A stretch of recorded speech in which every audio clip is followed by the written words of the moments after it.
बताया जा रहा था आप लोगों को लेंथेनाइज श्रेणी। लेंथेनाइज श्रेणी के अंतर्गत आप लोगों को लेंथेनाइज श्रेणी के सामान्य लक्षण बता दिए गए थे। सॉरी, लेंथेनाइज श्रेणी के अंतर्गत सामान्य लक्षण नहीं, जबकि आप लोगों को बताया गया था लेंथेनाइज श्रेणी के इलेक्ट्रॉनिक विन्यास। इलेक्ट्रॉनिक विन्यास के बारे में बताया गया था। उसमें इलेक्ट्रॉन कहाँ भरता है? 4f ऑर्बिटल में भरता है, मतलब कि बाह्य कोश से 2 अक्षर पहले। इसलिए इसको क्या कहा जाता है? आंतरिक संक्रमण तत्व के नाम से जाना जाता है। आंतरिक संक्रमण तत्व इसलिए क्यों कहा जाता है? इसे क्यों कहा जाता है? क्योंकि इसके इलेक्ट्रॉन कहाँ भरते हैं? बाह्य कोश से 2 कोश पहले भरते हैं। हमने आप लोगों को इनका इलेक्ट्रॉनिक विन्यास बता दिया था। इलेक्ट्रॉनिक विन्यास के साथ साथ में हमने आप लोगों को इसकी आवर्तन संख्या बता दी थी। लेंथेनाइज श्रेणी के तत्वों के इलेक्ट्रॉनिक विन्यास बताया गया था। यदि आप लोगों को इलेक्ट्रॉनिक विन्यास के बारे में पता हो तो हमने बताया था इनका सामान्य इलेक्ट्रॉनिक विन्यास कितना, इनका सामान्य इलेक्ट्रॉनिक विन्यास कितना बताया था लेंथेनाइडों का? XE, मतलब कि xenon 4f1 to 14, 4f1 to 14। और फिर क्या बताया गया था? 5D0 अथवा 1, 1 हो सकता है या 0 हो सकता है। और फिर बताया गया था क्या आपका? 6s2। ये किसका इलेक्ट्रॉनिक विन्यास बताया गया था आपको? लेंथेनाइज श्रेणी के तत्वों के समान इलेक्ट्रॉनिक विन्यास बताए गए थे। मतलब कि चाहे उसी को लेंथेनाइज श्रेणी बोलिए, चाहे उसी को 4f श्रेणी बोलिए। क्यों 4f श्रेणी बोला जाता है? क्योंकि उसमें इलेक्ट्रॉन कहाँ भरते हैं? 4f में भरते हैं। कहाँ भरते हैं? 4f में भरते हैं। इलेक्ट्रॉनिक विन्यास के बारे में हमने आप लोगों से चर्चा किया था और फिर बताया था कि इनकी ऑक्सीकरण अवस्थाएं, जितने भी लेंथेनाइज श्रेणी के तत्व हैं, सभी तत्वों की ऑक्सीकरण अवस्थाएं सामान्यतः कितनी होती हैं?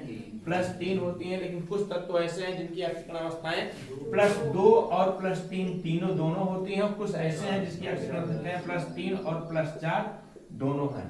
हमने आप लोगों को इसके बारे में चर्चा किया था। लेकिन सभी एलिमेंट्स की, लेंथेनाइज श्रेणी के सभी एलिमेंट्स की ऑक्सीकरण संख्या कितनी होती हैं? +3 होती हैं। अब इसी लेंथेनाइज श्रेणी के लक्षण के अंतर्गत, लेंथेनाइज श्रेणी के अंतर्गत 4f श्रेणी लिखेंगे। यहां पर हम क्या? लेंथेनाइड श्रेणी, लेंथेनाइड श्रेणी, या इसी को क्या कहा जाता है? 4f श्रेणी। क्यों 4f श्रेणी कहते हैं? क्योंकि इसमें इलेक्ट्रॉन कहां भरते हैं? 4f में भरते हैं। लेंथेनाइज श्रेणी या 4f श्रेणी के तत्वों के सामान्य लक्षण, श्रेणी के तत्वों के क्या पढ़ना था? तत्वों के सामान्य लक्षण। सामान्य लक्षण में हमने आप लोगों को इलेक्ट्रॉनिक विन्यास तो बता ही दिया, इलेक्ट्रॉनिक विन्यास हो गया था, ऑक्सीकरण संख्याएं भी बता दी। अब आज पढ़ना है जो कि बहुत इंपॉर्टेंट है, पूछा जाता है बोर्ड एग्जाम में, लेंथेनाइड संकुचन क्या होता है और इसके प्रभाव बताइए। लेंथेनाइड संकुचन, देखिए बेटा नाम से स्पष्ट है, संकुचन का मतलब क्या? सिकुड़ना ना, कम होना, कम होना। और आपको पता होना चाहिए कि लेंथेनाइडों की यदि बात किया जाए तो लेंथेनाइडों में क्या है? यहाँ पर एलिमेंट्स की बात किया जाए तो सीरियम है, सीरियम है कौन सा? 58। फिर उसके बाद सीरियम के बाद कौन सा आपका? प्रोजोडियम है, Pr है 59, Pr है 59। इस तरीके से ऐसे ऐसे ऐसे आगे जाएंगे तो लास्ट में क्या है?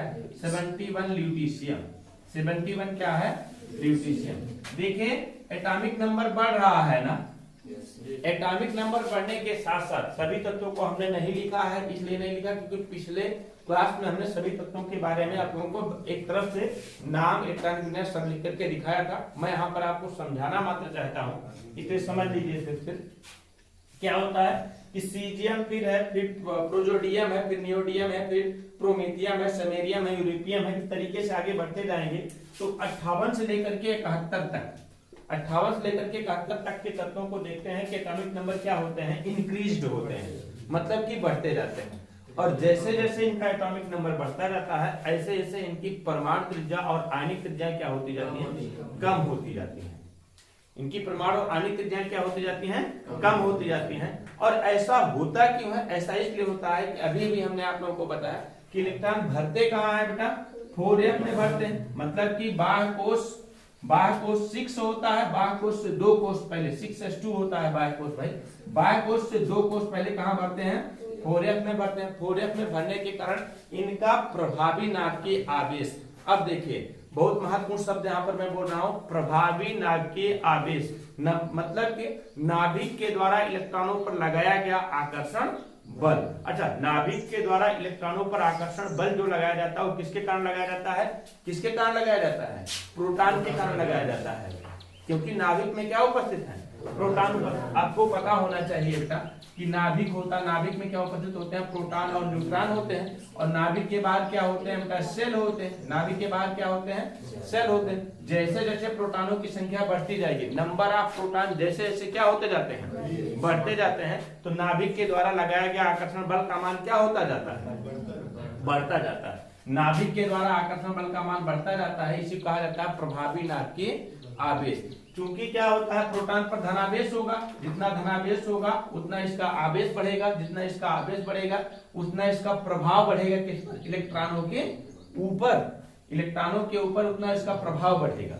समझ पा रहे हैं ना, इलेक्ट्रॉनों के ऊपर उतना इसका प्रभाव बढ़ेगा, जिसके कारण परमाणु त्रिज्या क्या होती जाती है, छोटी होती जाती है। फिर से समझिए लैंथेनाइड संकुचन के बारे में, लैंथेनाइड संकुचन के बारे में फिर से समझिए। जैसे जैसे लैंथेनाइडों में परमाणु क्रमांक बढ़ता जाता है, परमाणु क्रमांक बढ़ने के साथ साथ इनकी परमाणविक और आयनिक त्रिज्याएं क्या होती जाती हैं, छोटी होती जाती हैं, डिक्रीज होती जाती हैं। परमाणविक और आयनिक त्रिज्याएं क्या होती जाती हैं, छोटी होती जाती हैं। और परमाणविक और आयनिक त्रिज्याएं छोटा होना ही क्या कहलाता है, लैंथेनाइड संकुचन कहलाता है। ऐसा क्यों होता है, ऐसा इसलिए होता है कि क्योंकि नाभिक में प्रोटॉनों की संख्या बढ़ने के कारण नाभिक का प्रभावी नाभिकीय आवेश का मान क्या होता जाता है, बढ़ता जाता है। इसे कहा जाता है लैंथेनाइड संकुचन।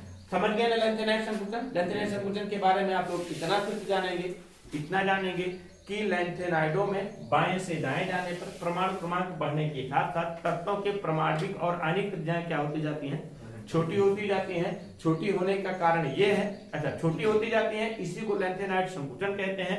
लैंथेनाइड संकुचन होने का कारण ये है क्योंकि नाभिक में प्रोटॉनों की संख्याएं क्या होती हैं, बढ़ती हैं, और प्रोटॉनों की संख्या बढ़ने के कारण नाभिक के द्वारा इलेक्ट्रॉनों पर लगाया गया प्रभावी नाभिकीय आवेश का मान क्या होता जाता है, बढ़ता जाता है। इसलिए परमाणु त्रिज्याएं क्या होती जाती हैं, छोटी होती जाती हैं। अब ये लैंथेनाइड संकुचन तो पढ़ लिया आप लोगों ने।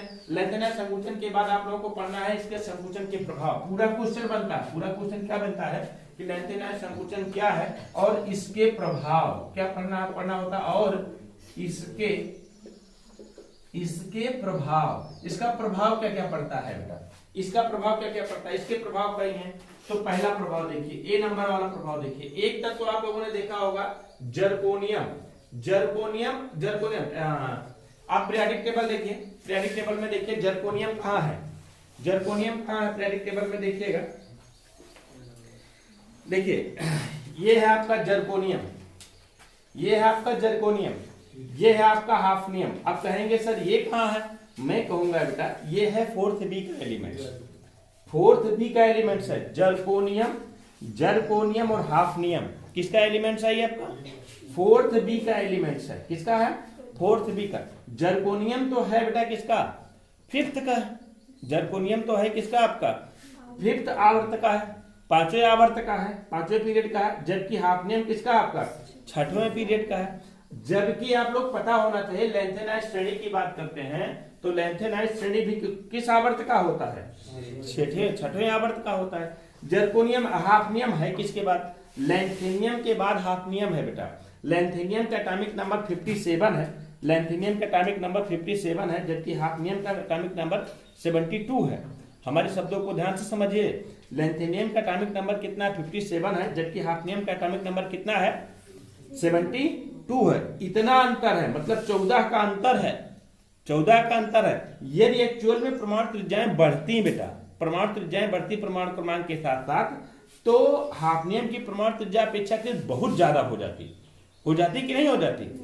इसलिए जर्कोनियम और हाफनियम की परमाणु त्रिज्याओं में क्या हो जाता, बहुत ही अंतर हो जाता, बहुत अंतर हो जाता। लेकिन जर्कोनियम हाफनियम दोनों एक ही वर्ग के हैं, एक ही वर्ग हैं, और एक ही वर्ग के होने के कारण इनके परमाणु त्रिज्याओं में अंतर बहुत ही कम देखने को मिलता है।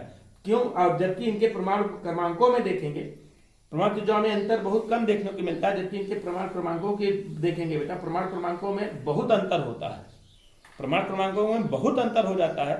लेकिन परमाणु त्रिज्याएं क्या हो जाती हैं, बहुत मामूली अंतर की होती हैं। इसका कारण क्या है, क्योंकि लैंथेनाइड संकुचन होता है भाई। 57 के बाद 58, 59, 60, 162 जैसे जाते हैं परमाणु त्रिज्याएं क्या होती जाती हैं, छोटी होती जाती, परमाणु त्रिज्या छोटी होती जाती हैं। तो जब छोटी होती जाएंगी तो अंत में जर्कोनियम के परमाणु त्रिज्या के लगभग समान हो जाता है किसकी परमाणु त्रिज्या, हाफनियम की प्रमाण त्रिज्या। इसका प्रभाव यही है, क्या प्रभाव है? सबसे पहला कि जर्कोनियम और हाफनियम की प्रमाण त्रिज्याएं क्या होती हैं? लगभग बराबर होती है। समझ गए ना? दूसरा प्रभाव क्या है? हाँ, एक चीज और जान लीजिए आप लोग कि 4D श्रेणी के संक्रमण तत्व 3D श्रेणी के तत्वों की अपेक्षाकृत 5D श्रेणी के तत्वों से अधिक समानता प्रदर्शित करते हैं। देखिए अगला प्रभाव क्या होता है? 4D श्रेणी के प्रभाव के कारण है 4D श्रेणी के तत्व 3D श्रेणी के तत्वों से अपेक्षाकृत किसके साथ? 5D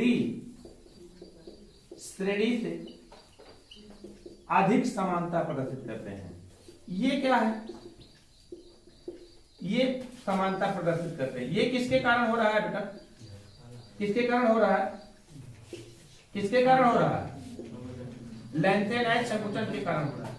देखिए अगर मैं 4D श्रेणी के तत्वों की बात करता हूं तो 4D श्रेणी के तत्व 3D से उतना अपना गुण नहीं मिलाते जितना कि किससे मिलाते हैं? 5D से मिलाते हैं। अब कहेंगे कि 4D क्या है, 5D क्या है? 4D 5D क्या होता है? देखिए बेटा, फिर पीरियोडिक टेबल की मैं बात करता हूं। ये आपका scandium, titanium, vanadium, chromium, manganese, iron, cobalt, निकल, कॉपर, जिंक, ये आपका 3D होता है। 3D ट्रांजिशन एलिमेंट्स, 3D संक्रमण के तत्व ओके ना? उसको खोल के रखो, देखो उसमें क्या मैं दिखा रहा हूं। देखिए ये कौन सा होता है आपका? 4D है। ये कौन सा आपका? 4D है। ये कौन सा आपका? 5D है। 5D है। ये कौन सा आपका? 6D है। कौन सा आपका? 6D। अब देखिए 4D श्रेणी के तत्व 3D के तत्वों से अपेक्षाकृत 5D श्रेणी से अधिक समानता प्रदर्शित करते हैं। देखिए 4D की मैं बात करता हूं, 4D की मैं बात करता हूं, लैंथेनाइट संकुचन के कारण ऐसा होता है। 4D की मैं बात करता हूं, 4D में वाइट्रियम से लेकर के कहां तक है? कैडमियम तक है। इनका लक्षण मिलता किससे है? लैंथेनियम से लेकर के मरकरी तक के तत्वों का, मतलब कि 4D श्रेणी के तत्वों का लक्षण मिलता है किससे? अधिकतम किससे मिलता है? 5D से मिलता है। उतना 3D से, 4D का लक्षण उतना 3D से नहीं मिलता। जैसे मैं एक एग्जांपल दे रहा हूं। मैं फर्स्ट बी के तत्वों की बात कर रहा हूं। फर्स्ट बी के तत्वों के बारे में आप देखिए, यहां पर कॉपर, सिल्वर और गोल्ड है। तो यहां पर देखिए कॉपर, सिल्वर और गोल्ड है। सिल्वर की प्रॉपर्टी कॉपर से उतनी नहीं मिलती है जितनी किससे मिलती है? गोल्ड से मिलती है। समझ पा रहे हैं ना? मतलब कि सिल्वर किस संक्रमण श्रेणी का तत्व है? 4D का है। कॉपर किसका है? 3D का। और गोल्ड किसका है? 5D का। तो सिल्वर के गुण कॉपर से ना मिलने का मतलब क्या है? सिल्वर के गुण 3D से अधिक नहीं मिलते हैं जितने कि सिल्वर के गुण किससे मिलते हैं? गोल्ड से मिलते हैं, अर्थात 5D श्रेणी के तत्वों से मिलते हैं। समझ रहे ना? ये किसके कारण संभव हो रहा है? लैंथेनाइट संकुचन के कारण ही हो रहा है। अगला प्रभाव यही है लैंथेनाइट संकुचन का कि 4D श्रेणी के तत्वों के लक्षण 3D से ना मिलकर के ज्यादा से ज्यादा किससे मिलते हैं? 5D श्रेणी से अपेक्षाकृत ज्यादा मिलते हैं। उसका कारण क्या होता है? सिर्फ कौन सा कारण है? लैंथेनाइट संकुचन ही है। समझ गए ना? 2 कारण लक्षण हो गए। तीसरा क्या होता है? तीसरा लक्षण क्या है? लैंथेनाइट संकुचन के प्रभाव के कारण इटरबियम आयन की त्रिज्या।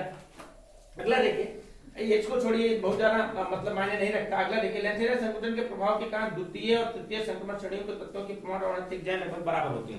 देखिए लैंथेनाइट संकुचन जैसे जैसे होता है, लैंथेनाइट संकुचन के प्रभाव के कारण ही द्वितीय संक्रमण श्रेणी के तत्व, द्वितीय संक्रमण श्रेणी के तत्व का मतलब 3D श्रेणी के तत्व और तृतीय संक्रमण श्रेणी का तत्व का मतलब कौन सा आपका 4D श्रेणी के तत्वों का आयनिक त्रिज्याएं क्या हो जाती हैं, लगभग बराबर हो जाती हैं। किसके कारण ऐसा होता है, लैंथेनाइड संकुचन के कारण ही होता है। तो तीन प्रभाव हमने बताया आप लोगों को, तीन प्रभाव हमने बताया। पहला हमने प्रभाव कौन सा बताया, जर्कोनियम और हाफनियम की परमाणु त्रिज्याएं क्या होती हैं, बराबर हो जाती है। परमाणु और आयनिक त्रिज्याएं क्या होती हैं, बराबर होती है। किसके कारण होती है, लैंथेनाइड संकुचन के कारण होती है। दूसरा प्रभाव हमने क्या बताया आपका, दूसरा प्रभाव हमने क्या बताया कि 4D श्रेणी के लक्षण 3D से ना मिलकर के ज्यादा से ज्यादा किससे मिलते हैं, 5D से मिलते हैं। तीसरा प्रभाव हमने क्या बताया आपका, तीसरा प्रभाव हमने बताया 3D श्रेणी के तत्व और 4D श्रेणी के तत्वों के आयनिक त्रिज्याएं क्या हो जाती हैं,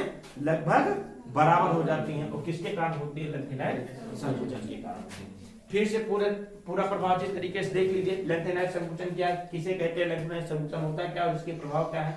लैंथेनाइड संकुचन क्या होता है, लैंथेनाइडों में परमाणु क्रमांक बढ़ने के साथ साथ लैंथेनाइडों में परमाणु क्रमांक बढ़ने के साथ साथ लैंथेनाइडों की परमाणुविक और आयनिक त्रिज्याएं क्या होती जाती हैं, घटती जाती हैं, जिसे लैंथेनाइड संकुचन कहा जाता है। लैंथेनाइड संकुचन का कारण क्या होता है, लैंथेनाइड संकुचन का कारण ये होता है क्योंकि जैसे जैसे परमाणु क्रमांक बढ़ता जाता है उसके इलेक्ट्रॉन 4f श्रेणी में प्रवेश करते हैं। कहाँ प्रवेश करते हैं, 4f श्रेणी में प्रवेश करते हैं, मतलब बाह्य कोश से 2 कोश पहले प्रवेश करते हैं और बाह्य कोश से 2 कोश पहले प्रवेश करने के साथ साथ क्या होता है, प्रोटॉनों की संख्या बढ़ती जाती है और प्रोटॉनों की संख्या बढ़ने के कारण प्रभावी नाभिक के आवेश का मान क्या होता जाता है, बढ़ता जाता है। प्रभावी नाभिक के आवेश का मान बढ़ने के कारण ही परमाणु त्रिज्याएं क्या होती जाती हैं, छोटी होती जाती हैं। इसका हो गया लैंथेनाइड संकुचन। अब इसका प्रभाव क्या क्या, इसके विभिन्न प्रभाव देखने को मिलते हैं। सबसे पहला प्रभाव कौन सा होता है, जर्कोनियम और हाफनियम। जर्कोनियम का मतलब Zr और हाफनियम का मतलब Hf की परमाणु और आयनिक त्रिज्याएं क्या हो जाती हैं, लगभग बराबर हो जाती हैं। जर्कोनियम और हाफनियम की परमाणु त्रिज्याएं लगभग बराबर हो जाती हैं, परमाणुविक और आयनिक त्रिज्याएं लगभग बराबर हो जाती हैं। दूसरा प्रभाव क्या देखने को मिलता है, दूसरा प्रभाव ये देखने को मिलता है कि जो 4D श्रेणी के तत्व होते हैं इनके लक्षण 4D श्रेणी के जो तत्व होते हैं इनके लक्षण 3D से उतना नहीं मिलते हैं जितना कि किसके साथ मिलते जाते हैं, 5D से मिलते जाते हैं। इसका एग्जांपल हमने बताया था कौन सा, कॉपर, सिल्वर और गोल्ड का। कॉपर है आपका 3D का, सिल्वर है आपका 4D का और गोल्ड है आपका 5D का। अब सिल्वर के लक्षण ज्यादा किससे मिलते जुलते हैं, गोल्ड से मिलते जुलते हैं, उतना इससे नहीं मिलते जुलते हैं, किससे, कॉपर से नहीं मिलते जुलते हैं। इसका मतलब क्या होता है कि 4D के लक्षण 5D से ज्यादा मिलते हैं, 3D से उतना नहीं मिलते। दूसरा प्रभाव हो गया इसका। और तीसरा प्रभाव क्या होता है, 3D और 4D श्रेणी के परमाणुविक और आयनिक त्रिज्याएं लगभग क्या हो जाती हैं, बराबर हो जाती हैं। किसके कारण बराबर होती है, लैंथेनाइड संकुचन के कारण बराबर होती हैं। बस लैंथेनाइड संकुचन इतना है। 2 नंबर का क्वेश्चन पूछा जाता है कि लैंथेनाइड संकुचन कहते किसे हैं, लैंथेनाइड संकुचन किसे कहा जाता है और उसके प्रभाव बताइए। 2 नंबर का क्वेश्चन पूछा जाता है। कितने नंबर का, 2 नंबर का क्वेश्चन पूछा जाता है। तो लिखिए लैंथेनाइड संकुचन,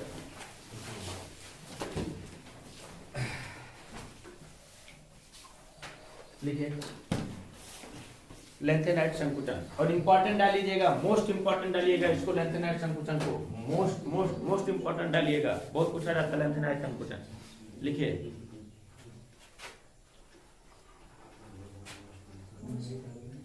लिखिए लैंथेनाइड श्रेणी में परमाणु क्रमांक बढ़ने के साथ साथ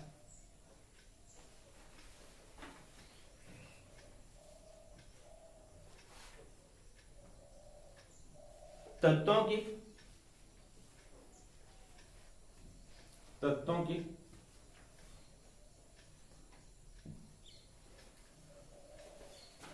परमाणु और आयनिक त्रिज्याएं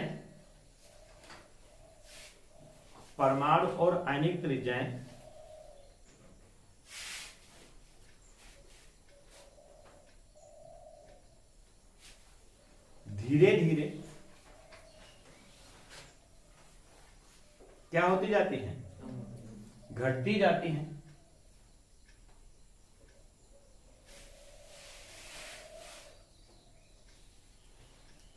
परमाणु और आयनिक त्रिज्याओं में हुई समग्र कमी ही क्या कहलाता है, लैंथेनाइट संकुचन कहलाता है, लैंथेनाइट संकुचन कहलाता है।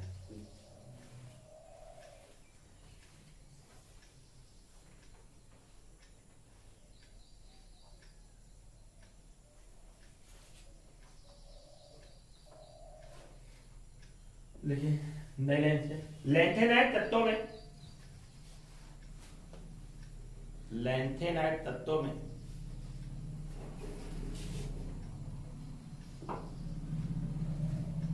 परमाणु क्रमांक बढ़ने के साथ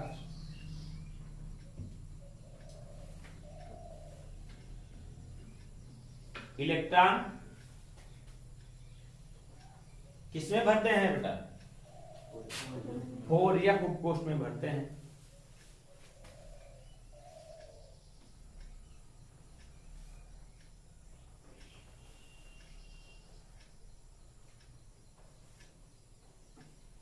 जिससे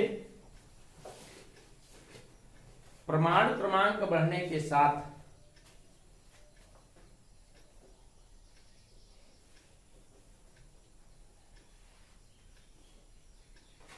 प्रभावी नाभिकीय आवेश का मान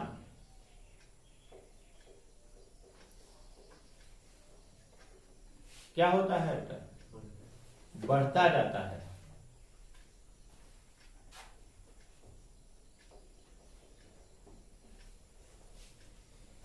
और त्रिज्याएं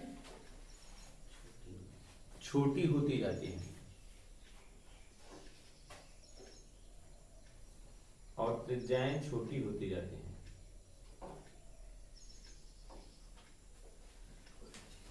इसे ही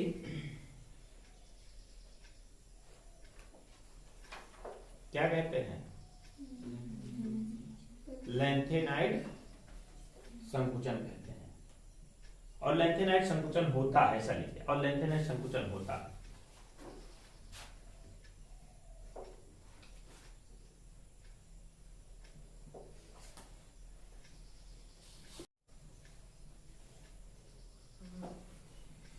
अभी देखिए लैंथेनाइट संकुचन के प्रभाव,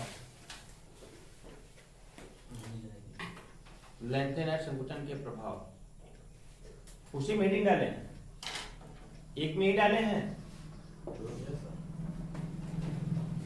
देखिए लैंथेनाइट संकुचन के निम्न प्रभाव है।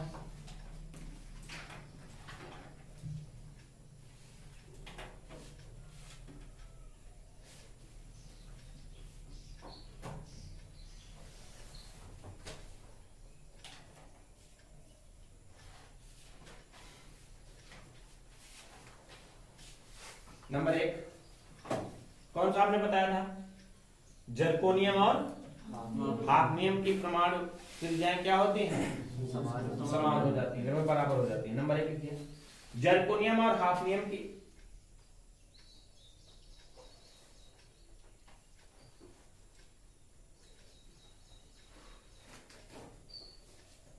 परमाणु और आयनिक त्रिज्याएं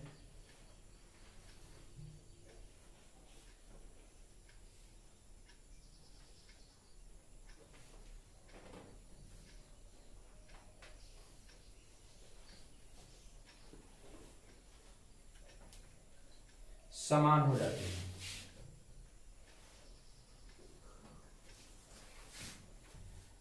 जिसके कारण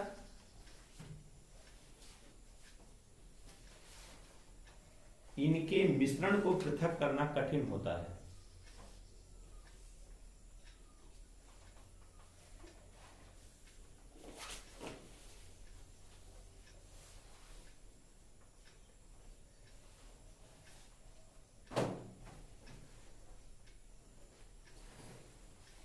देखिए बेटा, पहला लक्षण पहला प्रभाव हमने यही बताया था, जर्कोनियम और हाफनियम की परमाणु और आण्विक त्रिज्याएं क्या हो जाती हैं? समान हो जाती हैं। यदि इन दोनों का क्या कर दिया जाए? मिश्रण ले लिया जाए, और मिश्रण को सोचा जाए कि अलग अलग कर दें जर्कोनियम और हाफनियम को, तो ये कठिनता के साथ कर सकते हैं, बहुत आसानी से हम इसको अलग नहीं कर सकते। अगला प्रभाव देखिए, अगला देखिए बी नंबर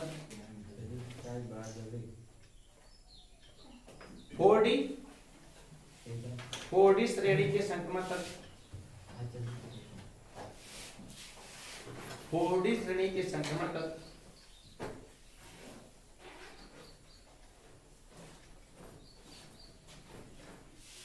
किससे? 3D श्रेणी के तत्वों से, 3D श्रेणी के तत्वों की अपेक्षा 3D श्रेणी के तत्वों की अपेक्षा किससे? 5D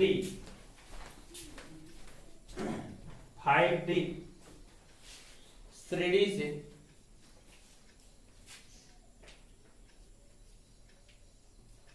अधिक समानता प्रदर्शित करते हैं।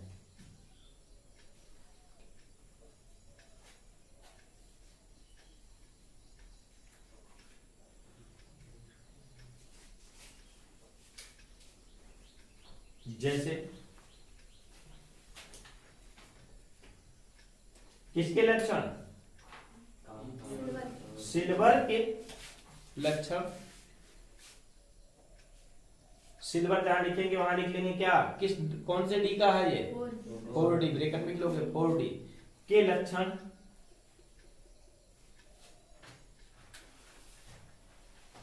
कापर, वही ब्रेकअप लिख लोगे कापर के बगल क्या? 3D कापर की अपेक्षा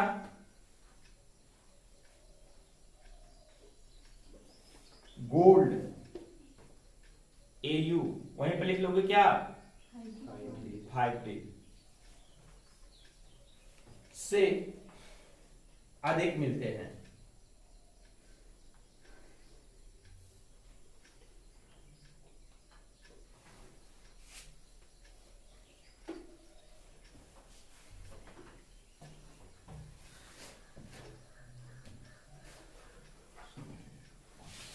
अगला नंबर लैंथेनाइट संकुचन के प्रभाव से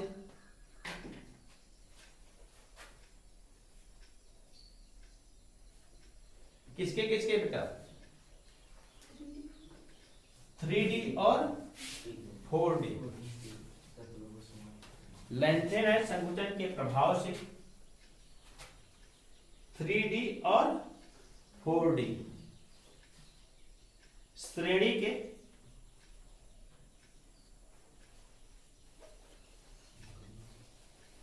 परमाणु त्रिज्याएं क्या हो जाती हैं? समान होती हैं।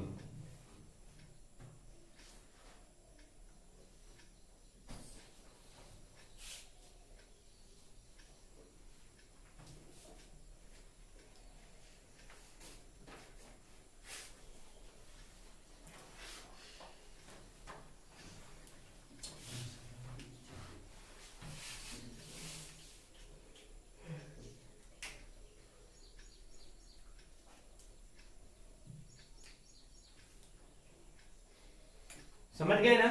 ये तो था लैंथेनाइड संकुचन और उसके प्रभाव जो कि बहुत इंपॉर्टेंट था। अब हिंट है लैंथेनाइडों की अक्रियाशीलता। लैंथेनाइडों की अक्रियाशीलता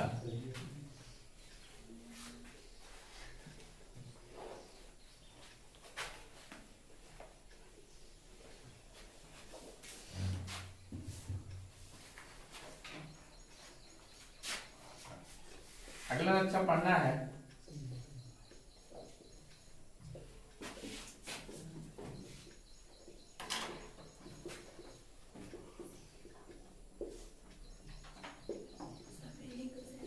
लैंथेनाइडों की अक्रियाशीलता। लैंथेनाइड कैसे होते हैं बेटा? लैंथेनाइड सिल्वर जैसे सफेद प्रबल धनात्मक धातुएं हैं। सिल्वर जानते हैं मतलब चांदी। लैंथेनाइड का प्रॉपर्टी कैसी होती है अगर देखा जाए? इनकी बाहरी प्रॉपर्टी सफेद, सिल्वर जैसे सफेद चमकदार धातुएं होती हैं। सिल्वर जैसे सफेद चमकदार धातुएं होती हैं। लैंथेनाइड क्षारीय मृदा धातुओं के समान बहुत अधिक अक्रियाशील हैं।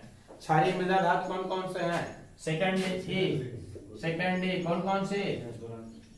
एस ब्लैक का सेकंड ए का मतलब कौन कौन सा? बोलिए beryllium, calcium, magnesium, calcium, strontium, barium and radium. ये सभी क्या होते हैं? सेकंड ए के एलिमेंट्स होते हैं। सभी क्या है आपका? सेकंड ए के एलिमेंट्स हैं। और सेकंड ए के एलिमेंट्स के समान इनकी रासायनिक क्रियाशीलता होती है किसकी? लैंथेनाइडों की। समझिए इसको। वायु में यदि हम खुला छोड़ दें, वायु में यदि हम खुला छोड़ देते हैं तो इसका रंग फीका पड़ जाता है, कह सकते हैं मलिन हो जाता है। वायु में सीए रहेगा जी। वायु में अगर हम इनको खुला छोड़ दें, किसको? लैंथेनाइडों को वायु में खुला छोड़ दें, वायु में खुला छोड़ देने पर क्या हो जाता है? ये मलिन हो जाते हैं, इनकी चमक धीरे धीरे क्या हो जाती है? गायब हो जाती है। और समझिए ये ऑक्सीजन व जल के साथ लैंथेनाइड ऑक्साइड का निर्माण करते हैं, लैंथेनियम ऑक्साइड का निर्माण करते हैं जितने भी लैंथेनाइड हैं। और इनके ऑक्साइड क्या होते हैं बेटा? क्षारीय होते हैं। तो रासायनिक क्रियाशीलता के बारे में सिर्फ इतना जानिए आप लोग। लैंथेनाइड क्या है? सिल्वर जैसे सफेद चमकदार धातुएं होती हैं। लैंथेनाइड क्या है? सिल्वर जैसे सफेद चमकदार धातुएं होती हैं। ये क्षारीय मृदा धातुओं के समान बहुत अधिक अक्रियाशील हैं। क्षारीय मृदा धातुओं के साथ बहुत अधिक अक्रियाशील हैं। एक बात और बता दें आप लोगों को यहाँ पर कि ठंडे जल के साथ तीव्रता से अक्रिया करते हैं, जबकि ठंडे जल के साथ बहुत धीमी गति से अक्रिया करते हैं। तीव्रता से नहीं, ठंडे जल के साथ बहुत धीमी गति से अक्रिया करते हैं, किंतु गर्म जल के साथ बहुत ही तीव्रता के साथ अक्रिया करते हैं, बहुत तेजी से अक्रिया करते हैं लैंथेनाइड गर्म जल के साथ। वायु में रखने पर मलिन हो जाते हैं। लैंथेनाइड ऑक्सीजन के साथ ऑक्साइड बनाते हैं। ऑक्सीजन के साथ क्या बनाते हैं? ऑक्साइड बनाते हैं। और इनके ऑक्साइड क्या होते हैं बेटा? क्षारीय होते हैं। लैंथेनाइड के जितने भी ऑक्साइड होते हैं वो सभी क्या होते हैं? क्षारीय होते हैं। तो अगला नंबर इसको नोट करिए, लैंथेनाइडों की क्रियाशीलता लिखिए। लैंथेनाइड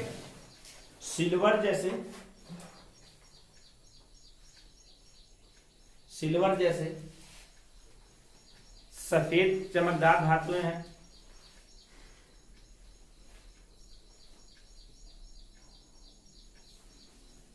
सिल्वर जैसे सफेद चमकदार धातुएं हैं।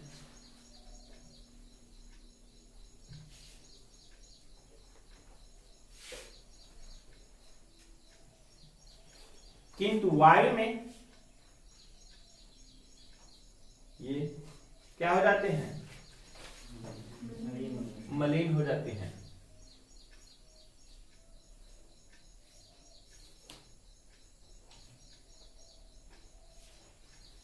लैंथेनाइड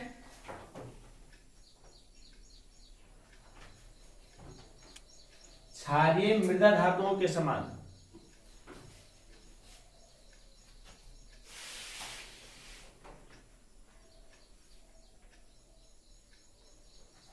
क्षारीय मृदा धातुओं के समान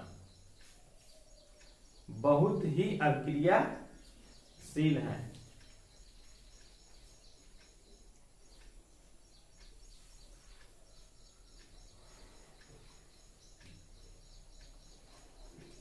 ये ठंडे जल से धीरे धीरे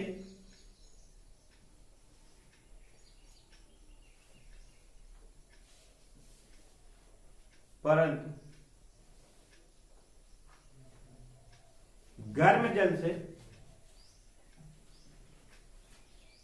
तीव्रता के साथ अक्रिया करते हैं। गर्म जल से तीव्रता के साथ अक्रिया करते हैं।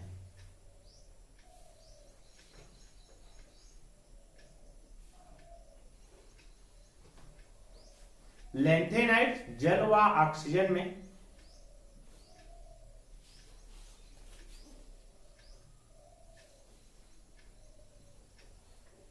क्या बनाते हैं? ऑक्साइड बनाते हैं।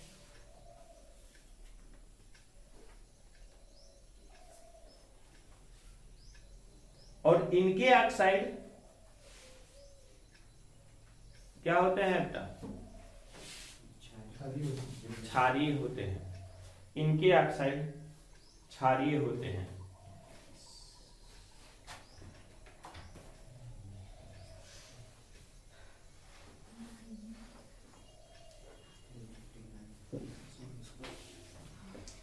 अभी इसका 2-3 लक्षण रह गया है। जैसे आपका रह गया है यौगिकों की प्रकृति रह गई है, यौगिकों की प्रकृति रह गई है और उपलब्धता रह गया है। दो चीजें बताया जाना है, इसको कल बताते हैं। और लैंथेनाइडों का उपयोग और उपलब्धता और यौगिकों की प्रकृति रह गई है, इनके बारे में कल हम चर्चा करेंगे। कल लैंथेनाइड समाप्त हो जाएगा।